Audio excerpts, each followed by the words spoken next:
ಇದು ಪಾರ್ಕು ತಾವರ್ಗೆರೆಯಲ್ಲಿ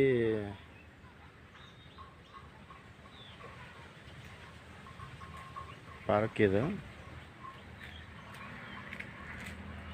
ಈಗ ಒಂದು 5 ವರ್ಷ ಆಯಿತು ಈ ಪಾರ್ಕ್ ಮಾಡಿ.